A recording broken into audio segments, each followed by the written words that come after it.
طلاق 2 ہی دفعہ دی جا سکتی ہے. ماشاءاللہ. فَإِمْسَاكٌ بِمَعْرُوفٍ أَوْ تَسْرِيحٌ بِإِحْسَان. اس کے بعد یا تو بیوی کو پکا پکا اپنے پاس رکھ لو یا پھر احسان کے ساتھ چھوڑ دو. بیوی کو پکا پکا اپنے پاس رکھ لو، یہ کس لفظ کا ترجمہ ہے میرے علم میں نہیں ہے. ظاہر 30 بار تو پھر پکی فارغ ہو جائے گی نا، تو رکھنا ہے تو 2 دفعہ ہی مختلف اوقات میں آپ طلاق دے سکتے ہیں. وَلَا يَحِلُّ لَكُمْ أَن تَأْخُذُوا مِمَّا آتَيْتُمُوهُنَّ شَيْئًا. اور تمہارے لیے حلال نہیں ہے کہ جو تم نے ان کو حق مہر کے طور پہ رقم دی تھی وہ واپس لو. بلکہ سورہ نساء میں آتا ہے اگر ڈھیروں سونا چاندی بھی دیا ہے وہ واپس نہیں لینا، کیونکہ اسی کے عوض تو وہ تمہارے لیے حلال ہوئی تھی. ماشاءاللہ بالکل صحیح. الا ان يخافا الا يقيما حدود اللہ. بجز اس اندیشے اس کے کہ دونوں کو اندیشہ ہو کہ وہ اللہ کی حدود کو قائم نہیں رکھیں گے، نہیں رکھ سکیں گے، تو اس کی وجہ سے یعنی علیحدگی ہو سکتی ہے. فَإِنْ خِفْتُمْ اللہ. بہترین بات کی انجینئر صاحب. اب خلا کی آیتیں پڑھ رہے ہیں. دیکھیں انجینئر صاحب کا دعویٰ یہ ہے کہ عورت بھی جب چاہے خلا لے سکتی ہے. آگے آپ ان کی ویڈیو دیکھ سکتے ہیں. اور آیت پڑھ رہے ہیں الا ان یخافا الا یقیما حدود اللہ، کہ میاں اور بیوی دونوں کو خوف ہو کہ اللہ کی حدود پر قائم نہیں رہ سکتے. تو یہ غور سے ترجمہ سنیے گا آپ. یقیما حدود اللہ، اگر تمہیں ڈر ہو کہ تم اللہ کی حدوں کو قائم نہیں رکھ سکو گے، میاں بیوی کا تعلق آگے مزید نہیں چل سکتا. فلا جناح علیہما فیما افتدت بہ. تو عورت پر کوئی حرج نہیں ہے کہ وہ کچھ مال دے کے اپنے خامن سے جان چھڑا لے. یہ ہے جی خلا کی آیت جو انجینئر صاحب نے جس کا ترجمہ کیا ہے. بہت افسوس کے ساتھ ترجمہ بھی غلط کیا. پتہ نہیں کیوں غلط ترجمہ کرتے رہتے ہیں، یہ ان کی عادت ہے. دعویٰ کیا ہے انجینئر صاحب کا، آپ پہلے سن لیں پھر میں اس آیت کو دوبارہ ریپیٹ کروں گا. یہ جناب اجازت مل گئی عورتوں کو اس میں. لوگ تو سمجھ ہوتے ہیں خامن کی مرضی بیوی رکھے چھوڑ دیں. نہ، عورت کی بھی مرضی اپنے خامن کے ساتھ رہے یا نہ رہے. سبحان اللہ سبحان اللہ. آج تک تو ساری دنیا کے سارے مسلمان یہی سمجھتے رہے کہ بیوی آتی اپنی مرضی سے ہے، جاتی شوہر کی مرضی سے ہے.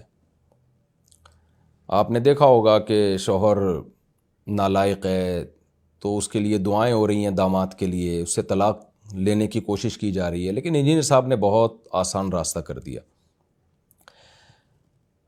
ہمارا فیملی سسٹم تباہی کی طرف جا رہا ہے اور سیکولر اور لبرل قوتیں وہی باتیں کر رہی ہیں جو انجینئر صاحب کر رہے ہیں. فرق صرف یہ ہے کہ سیکولر اور لبرل قوتیں اس پر قرآن و سنت کا لیبل نہیں لگاتے، لیکن انجینئر صاحب ان سیکولر قوتوں کے دعووں کو مشرف با اسلام کر کے پیش کرتے ہیں.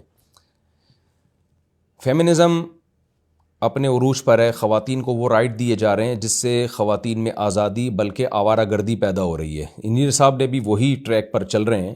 اور ایک دفعہ یہ دعویٰ انجینئر صاحب نے کیا ہوتا نا، تم کہتے بائی مسٹیک زبان سے ایسا ہو گیا، لیکن ان کے بہت سارے کلپ بھرے ہوئے ہیں اس پہ، جس میں بار بار یہ کہہ رہے ہیں کہ عورت کو بھی یہ حق ہے کہ جب چاہے وہ مرث علیحدگی لے سکتی ہے.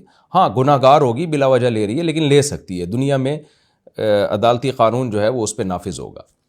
جبکہ قرآن و سنت یہ کہتا ہے، حدیث یہ کہتی ہے، صحابہ یہ کہتے ہیں، اور چاروں امام یہ کہتے ہیں، حتیٰ کہ اہل حدیث یہاں تک کہ شیعہ یہ کہتے ہیں کہ خلا یک طرفہ کام نہیں ہے. شوہر کی مرضی کے بغیر خلا نہیں ہو سکتا. ایک بات خوب سمجھ لیں، شوہر اگر ظلم کر رہا ہے نا تو ظلم کی بعض نوعیتیں ایسی ہیں جس میں عورت کو بہت نقصان کا خطرہ ہے. وہاں پر عدالت میاں بیوی کا نکاح ختم کر سکتی ہے، اس کے ہم بھی قائل ہیں، اس پر میں ڈیٹیل میں بیان کئی بار کر چکا ہوں. لیکن ایسا نہیں ہے کہ عورت جب چاہے اٹھے اور بس اس بیس پہ کہ مجھے میاں پسند نہیں ہے جا کے کورٹ سے خلا کی ڈگری لے کے آ جائے اور شوہر اس خلا نامے پر سائن بھی نہ کرے. یہ نہیں ہوتا.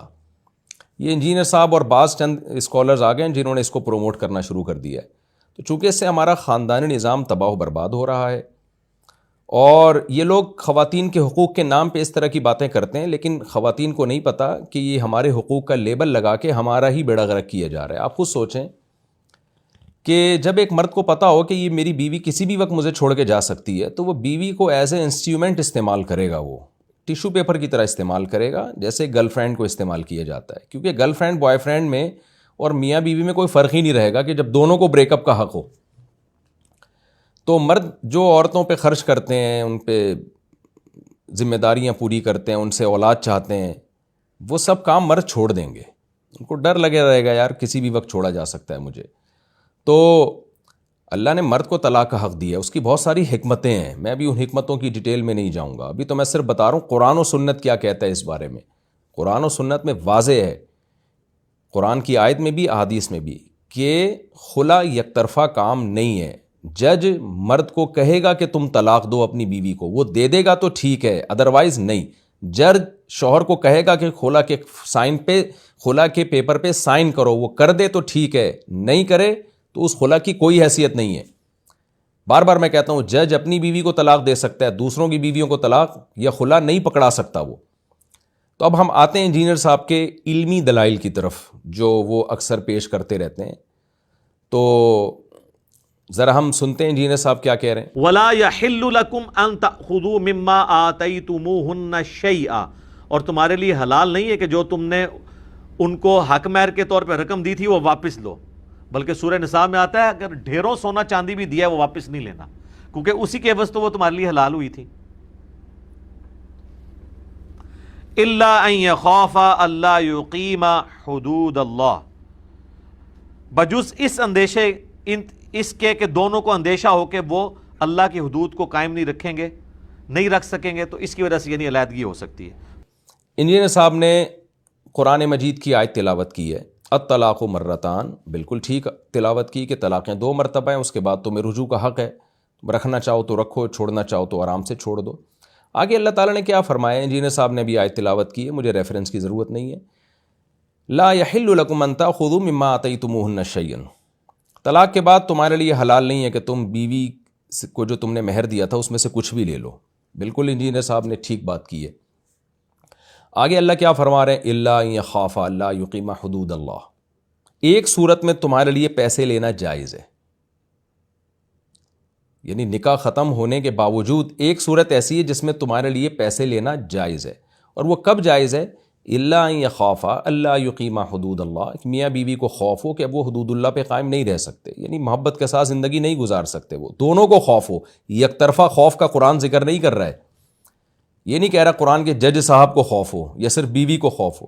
اگر صرف جج کا خوف معتبر ہوتا تو پھر اس آیت کا مطلب ہوتا کہ جج کو اگر خوف ہے تو وہ علیحدگی کروا سکتا ہے، پھر تو بیوی راضی نہ بھی ہوتی تو جج علیحدگی کروا سکتا. یعنی جج میاں بیوی کورٹ میں جائیں گے اور جج کہہ رہا ہے کہ بھائی مجھے لگ رہا ہے آپ دونوں نہیں رہ سکتے، لے بھائی یہ لو خلا کی ڈگری. عورت کہے گی میں رہنا چاہتی ہوں اپنے شوہر کے ساتھ، جج کہے گا نہیں اللہ نے کہا ہے کہ مجھے خوف ہوگا تو میں تم دونوں کو علیحدہ کر سکتا ہوں. ظاہر ہے انجینئر بھی اس آیت کا یہ مطلب نہیں بیان کرے گا.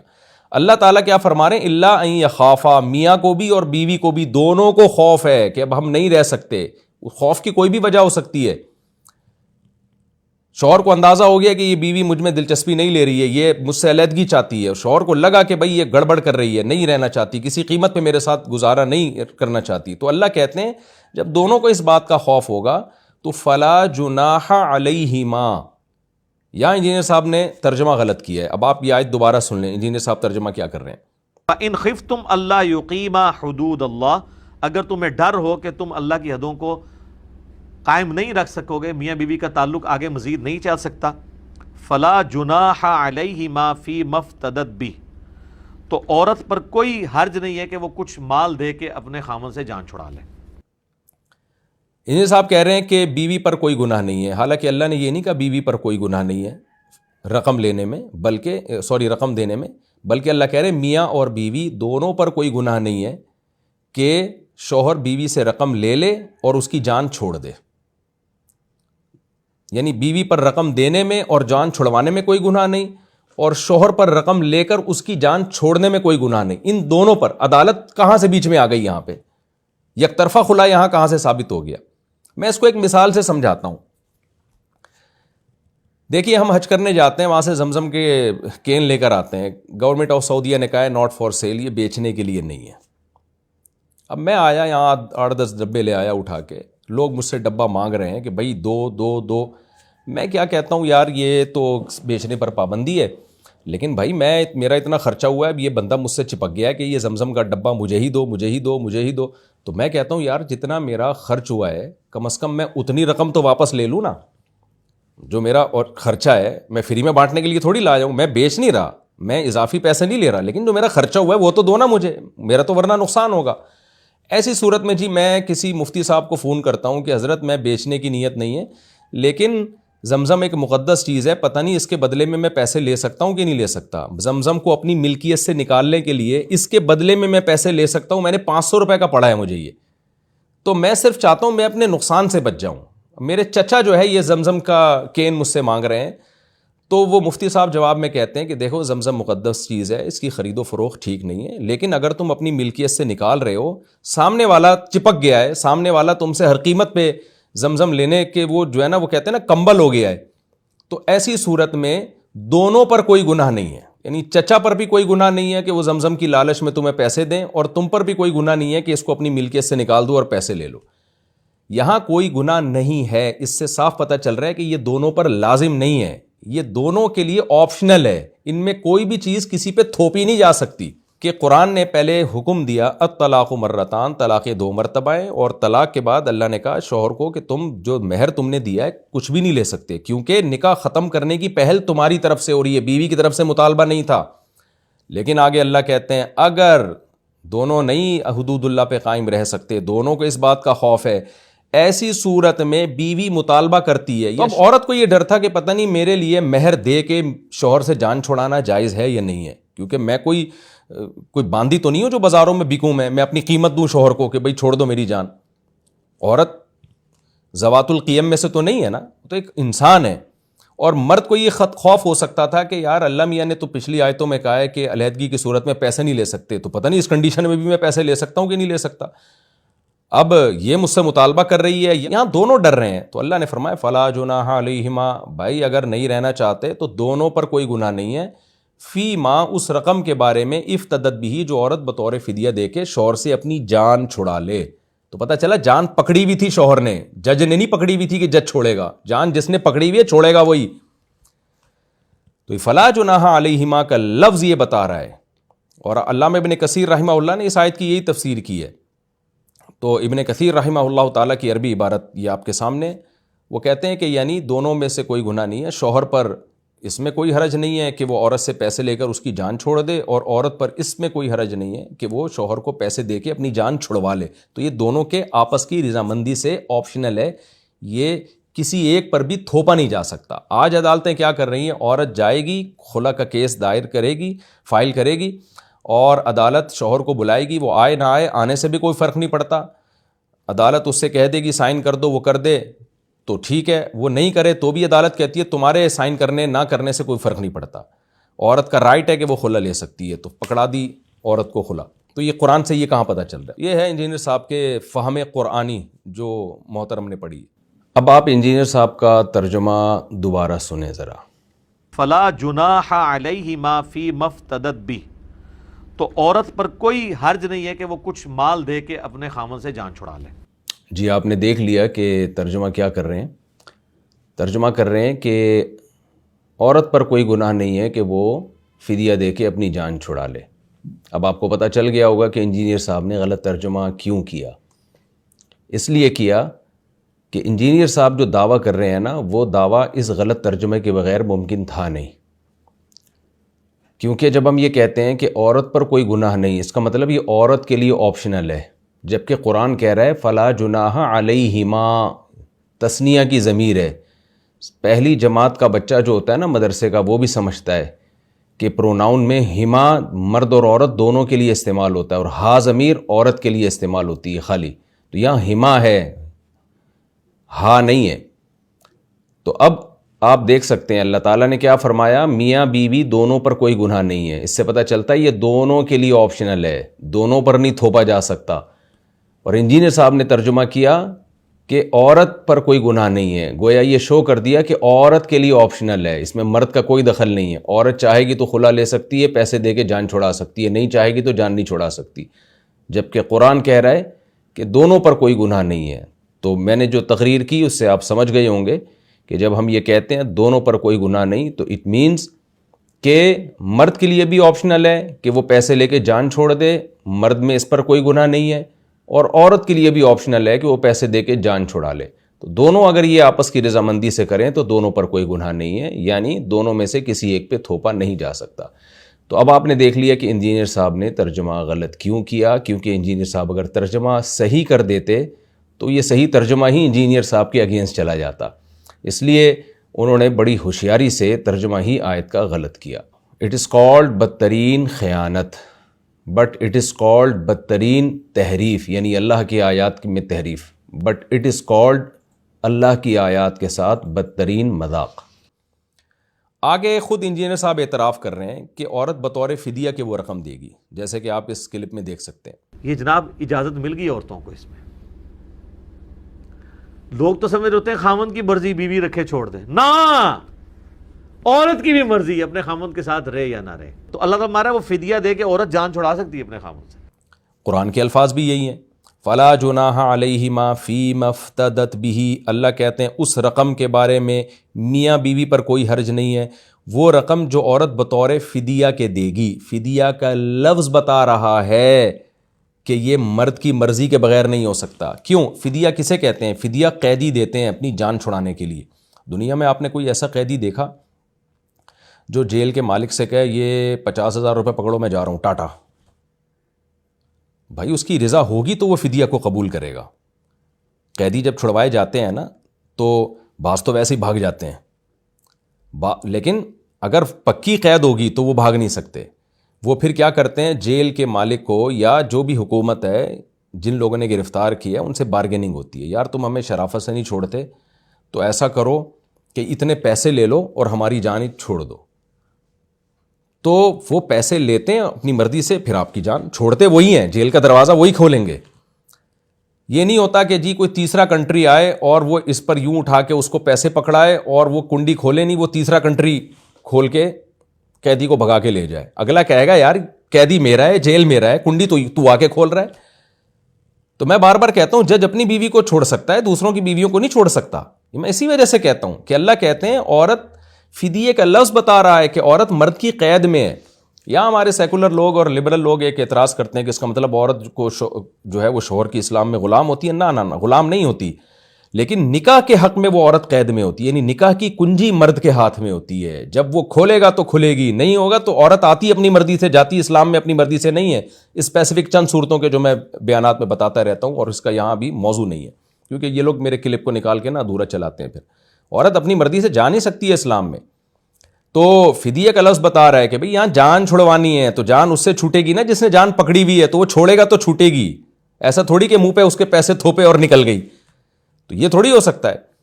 تو آج کل جج یہی کر رہا ہے کہ عورت سے مہر لے کے شوہر کے منہ پہ تھوپ دیا اور اس سے کہا چل بھئی تیری چھٹی ہے، جا تو۔ وہ کھڑا ہوا دیکھ رہا ہے تماشا یار۔ دوسری بات یہ فی مفتدت بھی، اسی لفظ میں افتدا جو ہے نا یہ فدیہ سے ہی نکلا ہے، فدیہ کا باب آتا ہے باب افتعال، افتدایا۔ دوسری بات یہ کہ فدیہ کا لفظ بتا رہا ہے کہ ایگریمنٹ ہے، فدیہ ایک ایگریمنٹ ہوتا ہے۔ پہلا جو میں نے استدلال کیا نا، فدیہ کا لفظ بتا رہا ہے کہ عورت قید میں ہے، تو قید میں کس کی ہے؟ شوہر کی قید میں ہے، جبکہ انجینئر صاحب کہہ رہے ہیں کہ عورت شوہر کی قید میں ہے ہی نہیں، وہ جب چاہے جا سکتی ہے۔ اس کا مطلب وہ قید میں رہی نہیں ہے، وہ جب چاہے کورٹ میں خلا فائل کرے اور نکل لے۔ اس کا مطلب وہ ماننے کے لیے تیار ہی نہیں ہے کہ یہ قید میں ہے، جبکہ فدیہ کا لفظ بتا رہا ہے قید۔ اور دوسری بات یہ کہ فدیہ کا لفظ بتا رہا ہے کہ یہ جانبین کا ایگریمنٹ ہے، کیونکہ دنیا میں جہاں بھی فدیہ کی بات آتی ہے یہ دو پارٹیوں کے درمیان معاہدہ ہوتا ہے۔ اس معاہدے کو کہا جاتا ہے کہ ایک شخص قید میں ہے، وہ ایگریمنٹ کر کے پیسے دے کر سامنے والے کو راضی کر لیتا ہے اور وہ راضی ہو کر اس کی جان چھوڑ دیتا ہے۔ تو ہم آگے انشاءاللہ ہم قرآن حدیث سے بھی دیکھیں گے کہ نبی صلی اللہ علیہ وسلم کے دور میں خلا کیسے ہوتا تھا۔ وہاں بھی یہی ہوتا تھا کہ نبی صلی اللہ علیہ وسلم صحابی کو کہتے تھے بھائی تم پیسے لو اور ان کو چھوڑ دو۔ وہاں بھی ایسا نہیں ہے کہ نبی نے خود نکاح کو ختم کر دیا ہو۔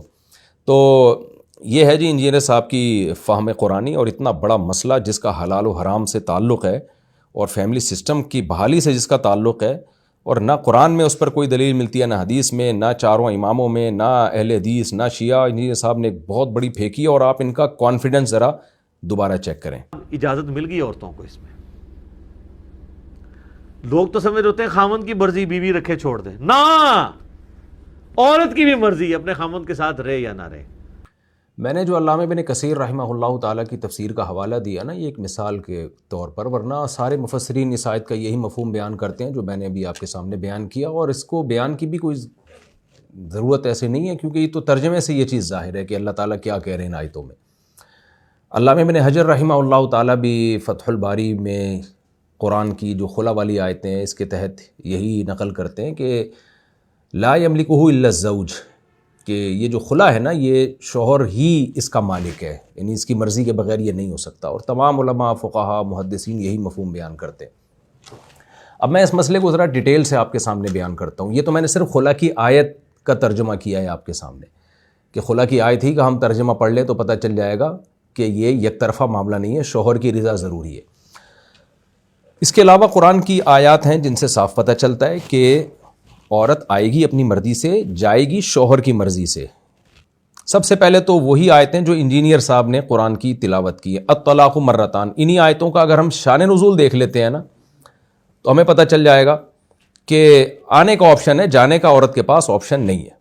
اس کا شان نزول کیا ہے؟ 3 اصحاب رسول صلی اللہ علیہ وسلم سے اس آیت کا شان نزول حدیث کی مختلف کتابوں میں موجود ہے، جو حوالے یہاں میں انشاءاللہ شیئر کر دوں گا۔ عبداللہ ابن عباس رضی اللہ تعالی عنہ اور حضرت زبیر ابن عوام اور حضرت عائشہ رضی اللہ تعالی عنہا و عنہم، ان تینوں سے اس آیت کا ایک ہی شان نزول ثابت ہے۔ اس کو سمجھیں اچھی طریقے سے۔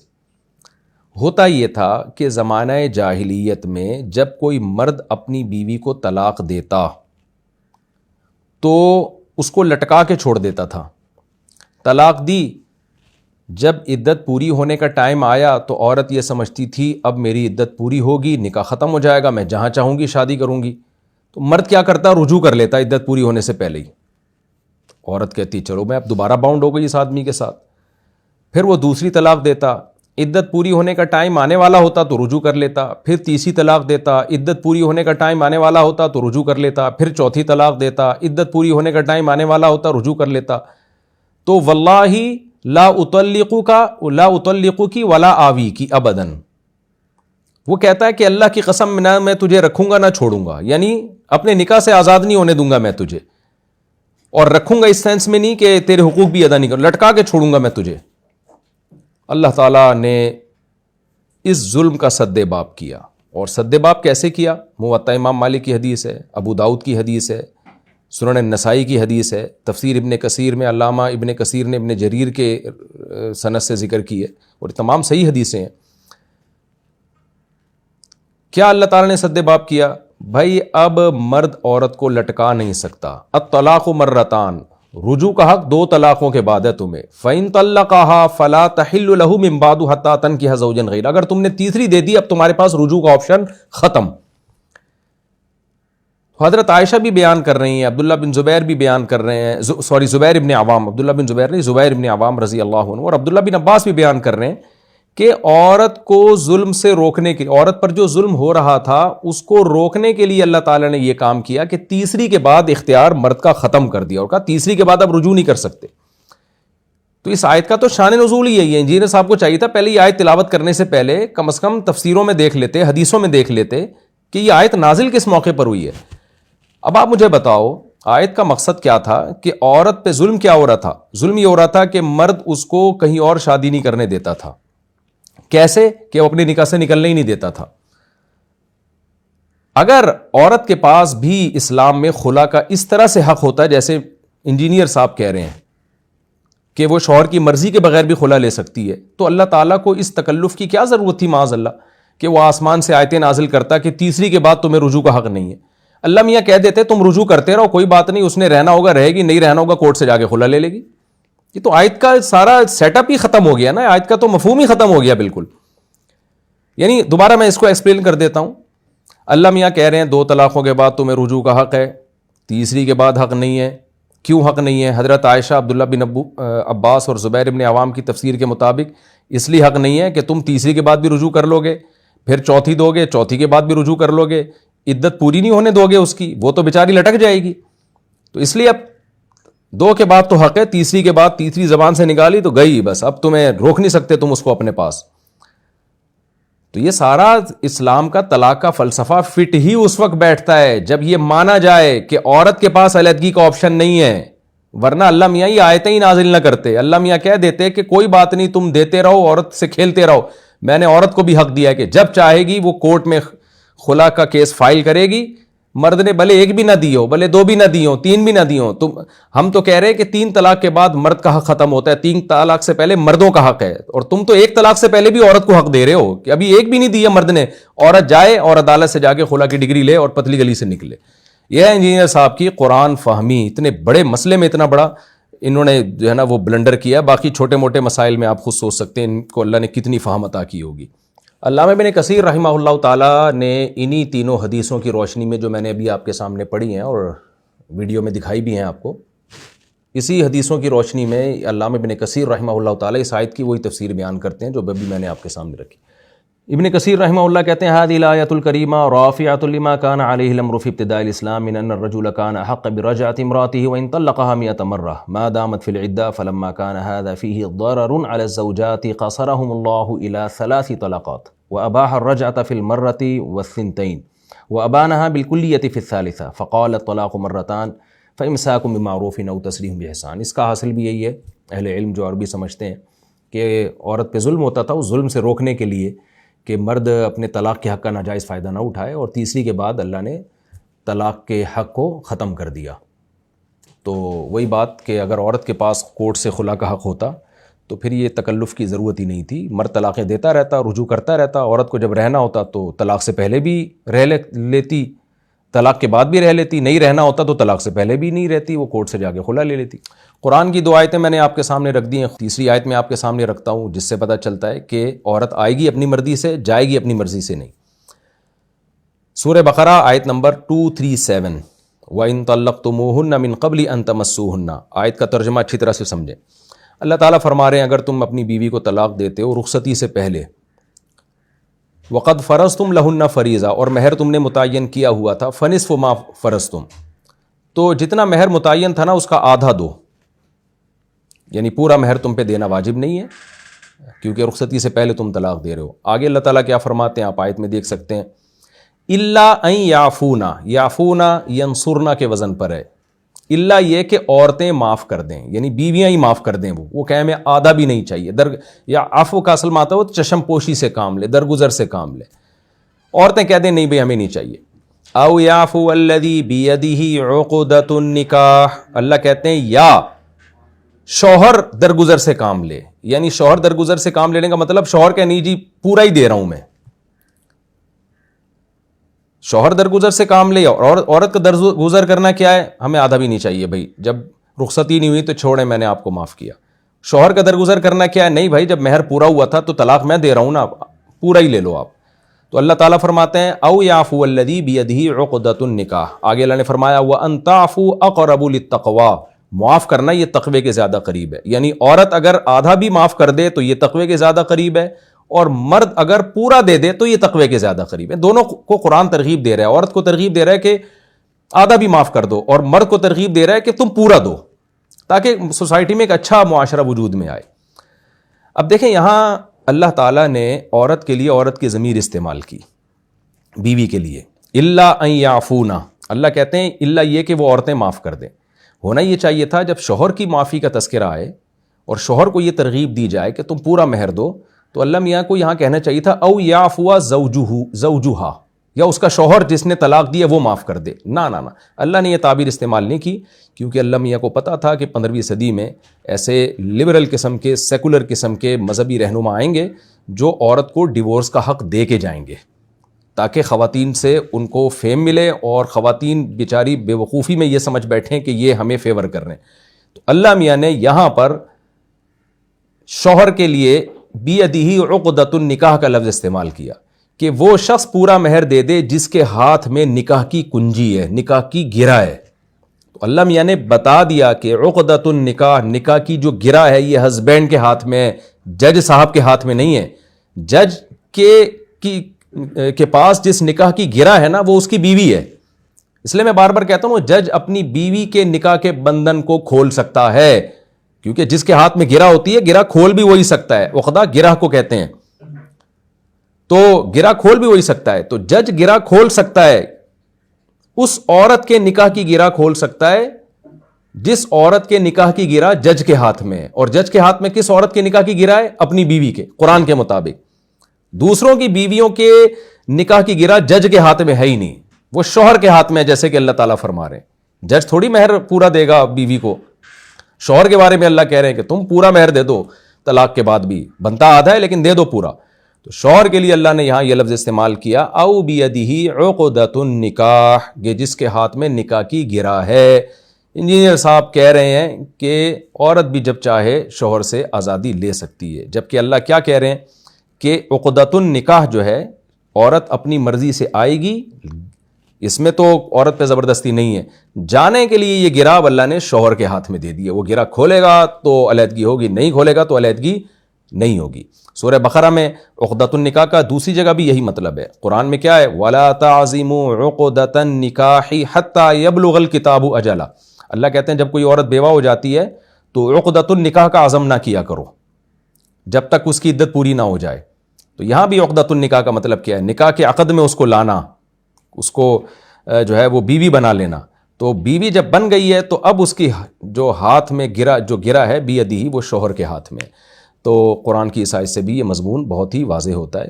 اب ہم ذرا انجینئر صاحب کی طرف دوبارہ چلتے ہیں, دیکھیے وہ کیا کہہ رہے ہیں. یہ اب آپ کو پتا چلا مفتی صاحب چیخ رہے ہیں یہ ججوں کی بیویاں نہیں ہیں, کیونکہ ان کے بابا جان جو ہیں, ٹھیک ہے, یعنی کہ امام حنیفہ روحانی بابا جان, وہ یہ فتویٰ دے گئے ہوئے ہیں. اب انہوں نے اپنے بابے کا فتویٰ تو لال کرنا ہے. مفتی صاحب بڑے بھڑکے ہوئے تھے کہ جی یہ ججوں کی بیویاں نہیں ہے, جج اپنی بیویوں کو طلاق دے, لوگوں کی بیویوں کو طلاق ہے. بھائی کیا کریں جج؟ تمہارے گھنڈے قسم کے جو حنفی عوام ہیں اور گھنڈے قسم کے جو حنفی مولوی ہیں وہ اپنی بیویوں پہ ظلم کرتے ہیں, طلاق بھی نہیں دیتے, تو ان کی سنوائی کہاں پہ ہوگی؟ خلا عورت کا اتنا ہی حق ہے جتنا مرد کا طلاق دینے کا حق ہے. نہیں اگر دے رہا مرد طلاق, عدالت میں جائیے, عدالت میں اگر وہ نہیں جاتا ٹھیک ہے, ون سائیڈڈ ڈیسیژن ہو جائے گا. اصل میں کیا عورت اپنے خامد سے طلاق یا خلا لے سکتی ہے؟ لے سکتی ہے, جس طرح مرد کا حق ہے کہ وہ بیوی کو جب چاہے طلاق دے سکتا ہے بغیر وجہ کے بھی. اللہ کے ظلم مجرم ہوگا, طلاق واقع ہو جائے گی. عورت بھی بغیر وجہ کے خامد سے خلا لے سکتی ہے, گناہ گار ہوگی بغیر وجہ کے لیے, لیکن وہ تو اس کا حق ہے, وہ لے سکتی ہے. طلاق میں رجوع وہ ایک بندے کہتے ہیں جی, ایک عورت کہہ رہی ہے جی میں نے بغیر وجہ کے لے رہی ہے. میں نے کہا یہ کیسے ہو سکتا ہے؟ انڈیا سے ایک بھائی نے رابطہ کیا عثمان بھائی کے ساتھ, تو میں نے ان کو کہا کہ میرے بھائی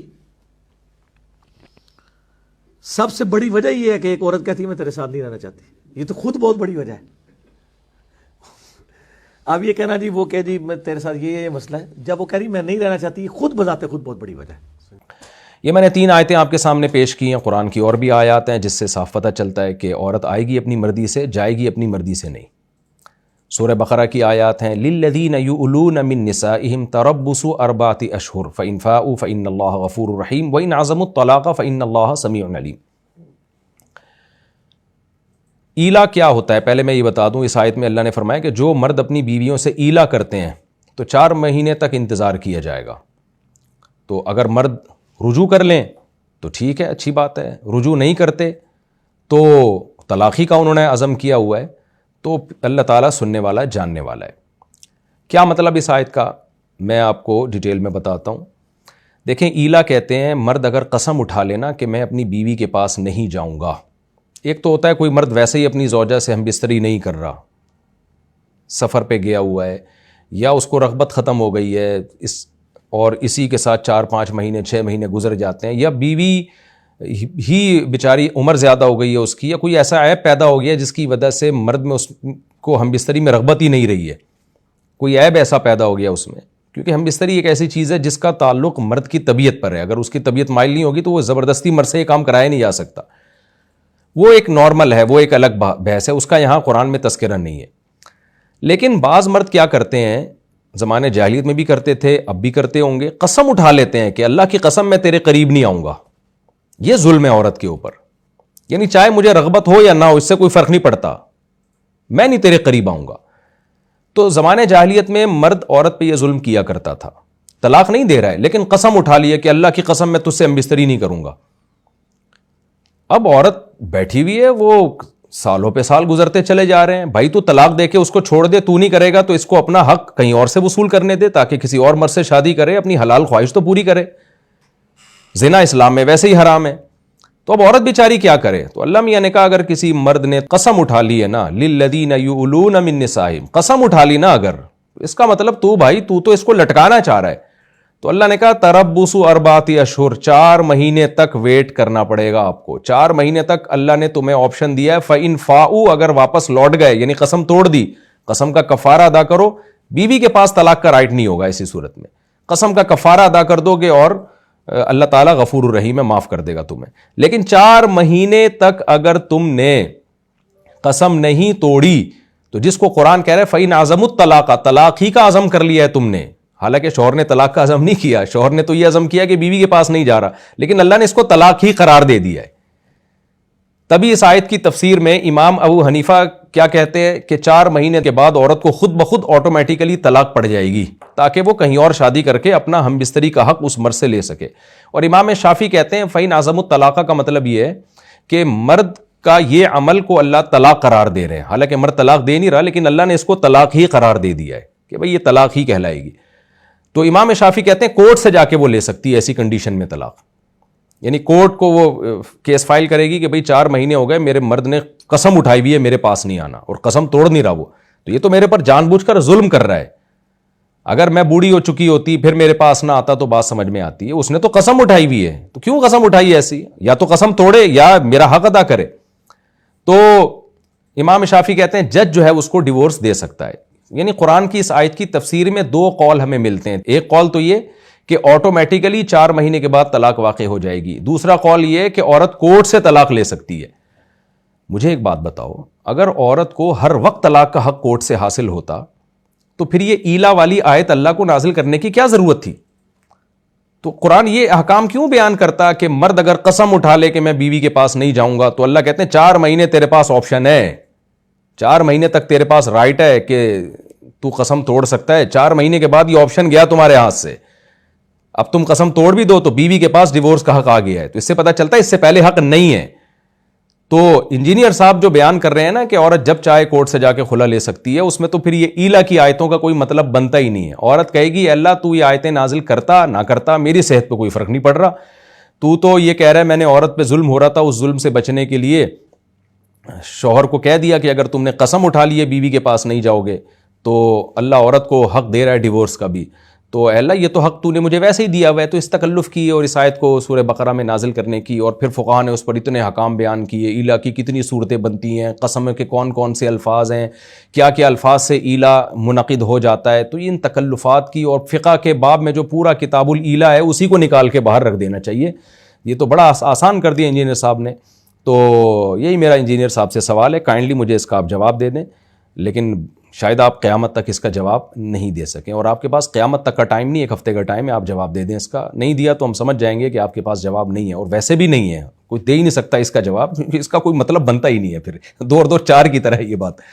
تو یہ بھی ایک آیت ہے کہ اللہ تعالیٰ نے عورت کو ایلا کی صورت میں حق دیا ہے ڈیورس کا. اس کا مطلب ایلا جب نہیں ہے تو پھر حق نہیں ہے اس کے پاس. تو ورنہ وہ ایلا کرے مرد نہ کرے, دونوں صورتوں میں وہ تو ویسی عدالت سے خلا لے سکتی ہے, تو پھر ایلا والی آیتیں نازل کرنے کا مطلب کچھ بنتا نہیں ہے.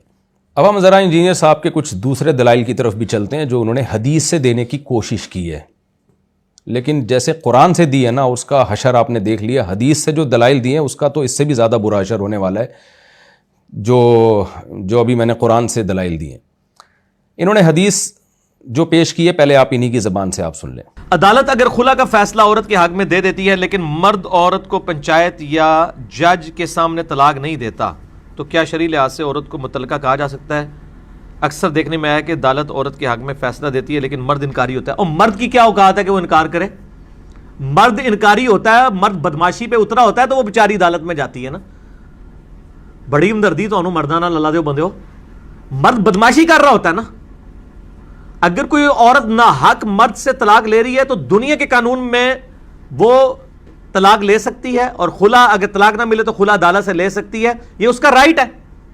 جو بدماش مرد ناحق عورتوں کو طلاق دے رہے ہوتے ہیں وہ کہتے ہیں ہمارا حق ہے, دونوں طرف حق ہے. کسی نے ناحق طلاق دی یا کسی نے ناحق خلا لیا, دنیا میں وہ اسٹیبلش ہو جائے گا, آخرت میں اللہ تعالیٰ اس کو پوچھ لے گا تو نے یہ کیوں کیا. ورنہ کسی عورت سے یہ حق آپ چھین نہیں سکتے کہ وہ کہ جی میں اس مرد کے ساتھ نہیں رہنا چاہتی. لوگ کہتے ہیں جی وہ وجہ ہی کوئی نہیں. سب سے بڑی وجہ یہ ہے کہ وہ کہتی ہے کہ میں تیرے ساتھ نہیں رہنا چاہتی. اس تو بڑی کڑی وجہ ہوئے گی. اللہ کا بندو کو غیرت مند بڑھو مردو کہ ایک عورت کہہ رہی میں تو رہنا ہی نہیں ہے. اس سے بڑی اور کیا ریزن ہوگی. صحیح بخاری میں حدیث ہے کہ وہ ایک صحابی تھے, ان کی بیوی بھی لونڈی تھی اور وہ خود بھی غلام تھے. اسلام میں رول یہ ہے کہ اگر دونوں میں سے وہ اگر بیوی آزاد ہو جاتی ہے تو وہ پھر تنسیخ نکاح والا معاملہ کر سکتی ہے, اور وہ ان کی بیوی آزاد ہو گئی تو اس نے اپنے خاوند سے علادگی اختیار کر لی. اب وہ خاوند جو ہے وہ صحیح بخاری میں آتا ہے وہ گلیوں میں پھرتا تھا, روتا تھا, اس کی داڑھی آنسوؤں سے تر ہو جاتی تھی. ایڈا بڑا عاشق سیدھے ہو. نبی علیہ السلام کو بھی ترس آ گیا. آپ نے اس کی منکوہا کو بلا کے کہا کہ تو دیکھ نہیں رہی تیرے خاوند کی کیا حالت ہے, تو اس کے ساتھ ہی رہ. اس نے کہا یا رسول اللہ علیہ وسلم یہ آپ مجھے مشورہ دے رہے ہیں یا حکم دے رہے ہیں. شکر ہے وہ آگے سے کوئی پاکستانی نہیں تھی, ورنہ کہ دیکھے نا جی پاکستانی ادھر کوئی نہیں تھا بیٹھا ہوا, تو ورنہ تو سیدھا سیدھا وہ کلاشن کوف چوک لاندہ گستاخ. نبی علیہ السلام فرمایا نہیں میرا مشورہ ہے, حکم میں کیسے دے سکتا ہوں جب اللہ نے تمہیں اختیار دیا ہے. تو ان کا یا رسول اللہ میں آپ کا مشورہ نہیں مانتی, اور نہیں رہی. آپ نے بھی فرمایا ٹھیک ہے. جی آپ نے دیکھ لیا, انہوں نے مثال دی حضرت بریرہ رضی اللہ تعالی عنہ کی, جو صحیح بخاری کی حدیث ہے. میں اس حدیث کا پورا پس منظر بتاتا ہوں, آپ یہ حدیث یہاں پڑھ سکتے ہیں پوری حوالے کے ساتھ. حضرت بریرہ رضی اللہ تعالی عنہ باندی تھیں, غلام تھیں ان کو, اور یہ بیوی تھیں حضرت مغیث رضی اللہ تعالی عنہ کی. میاں بیوی کی زندگی گزر رہی تھی. جب ان کے مولا نے, حضرت بریرہ کے مولا جو آقا تھا, انہوں نے حضرت بریرہ کو آزاد کیا, تو شریعت میں مسئلہ یہ ہے کہ جب بھی باندی آزاد ہوتی ہے نا, تو اس کو شریعت نے یہ رائٹ دیا ہے کہ اپنا پرانا نکاح باقی رکھنا ہے یا ختم کرنا ہے, تمہارے پاس یہ آپشن ہے. تو جیسے ہی حضرت بریرہ آزاد ہوئی ہیں, حضرت بریرہ کے پاس یہ آپشن آ گیا. حدیث میں پتہ چلتا ہے کہ عورت کے پاس یہ آپشن ہوگا کہ جب وہ آزاد ہوگی تو وہ اپنے نکاح کو باقی بھی رکھ سکتی ہے اور ختم بھی کر سکتی ہے. حضرت بریرہ نے یہ اسلام کا دیا ہوا آپشن اختیار کیا, اور انہوں نے نبی صلی اللہ علیہ وسلم سے کہہ دیا کہ میں اس نکاح کو ختم کر رہی ہوں. مغیث رضی اللہ تعالیٰ عنہ پر تو ایک قیامت گزری. وہ گلیوں میں پھرتے, روتے, اپنی بیوی کی محبت میں, داڑھی جو آنسو سے داڑھی تر ہو رہی ہوتی تھی ان کی.